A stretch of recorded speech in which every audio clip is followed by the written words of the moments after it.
Toda investigación, toda surge de una pregunta que nos hacemos y no podemos contestarnos. Y es una pregunta que nos interesa tanto contestar que decidimos hacer investigación para obtener la respuesta.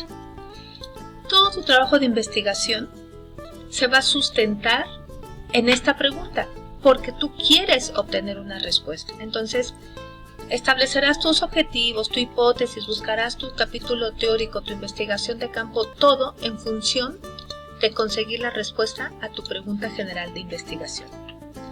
Ahora, no cualquier pregunta puede ser una pregunta válida de investigación. ¿Qué se necesita? Bueno, lo primero, que sea factible. Es decir, que cuentes con todos los recursos necesarios para poder contestarla.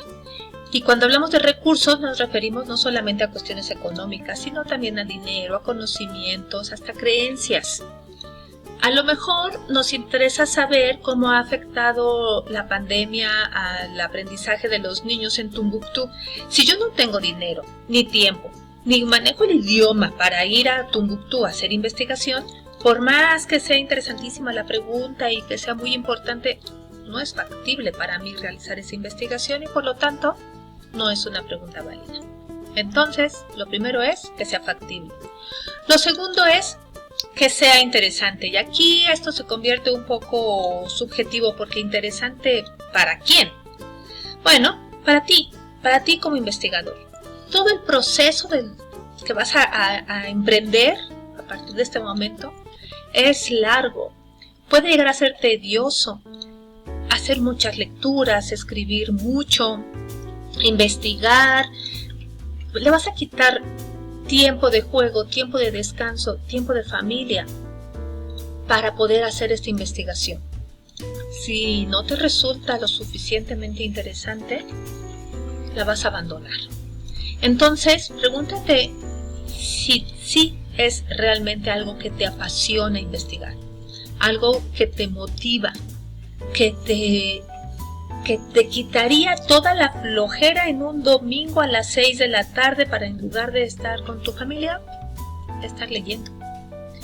Y entonces, si te resulta lo suficientemente interesante, continúa. La tercera característica es que sea una pregunta novedosa. No puede ser una pregunta de investigación válida si esa pregunta tal cual la pones en Google y te aparecen 80 páginas con la respuesta. Ya no tiene caso que la investigues, ya está la respuesta en internet, ya está la respuesta en otros libros, en documentos, en videos. En pocas palabras, la respuesta a tu pregunta de investigación no la tiene nadie, nunca se ha hecho, por eso es novedosa. Parecería complicado, vas a decir, bueno, ¿qué pregunta no se ha hecho? En realidad no es tan difícil. Si yo quiero investigar, por ejemplo, la deserción escolar, y pregunto cuáles son las causas de deserción escolar, pues me voy a encontrar un montón de respuestas. Pero si yo delimito muy bien mi pregunta y digo cuáles son las causas de deserción escolar en la escuela XYZ de la localidad de Jalapa, Veracruz, no va a estar esa respuesta en internet.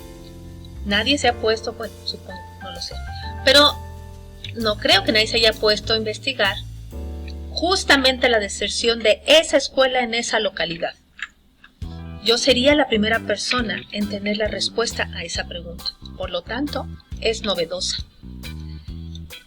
Esa es la tercera característica entonces. Llevamos que sea factible, que sea interesante y que sea novedosa. La cuarta característica para que una pregunta de investigación sea válida es que sea ética. O sea, tú no puedes romper con la moralidad de una persona, agredir emocionalmente a un grupo social con una pregunta de investigación.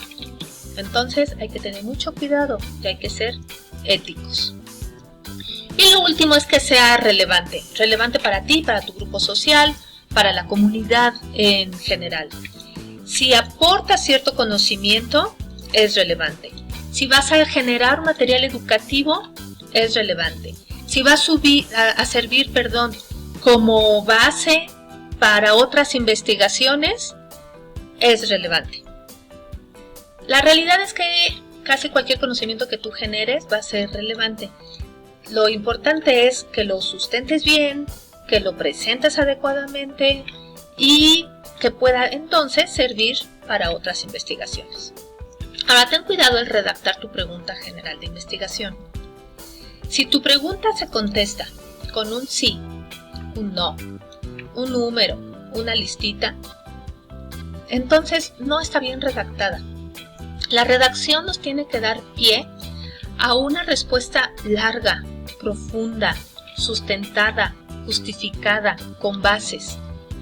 No nada más a un sí o a un no. ¿Ok? Una vez que ya tenemos una pregunta general de investigación, usemos como ejemplo el que acabo de mencionar hace un momento de cómo disminuir la deserción escolar en el colegio XYZ de la comunidad de Jalapa, Veracruz. Yo necesito elegir otras preguntas más pequeñas que me ayuden a comprender los términos de mi pregunta general. Que al contestarlas estas otras preguntitas, vamos, tenga yo bases para contestar mi pregunta grande. Si mi pregunta general es cómo disminuir la deserción escolar a nivel secundaria en el colegio tal, yo podría preguntarme ¿por qué se presenta la deserción escolar? Es una pequeña pregunta que surge de la pregunta general. O ¿cuál es el contexto de los estudiantes de esta escuela?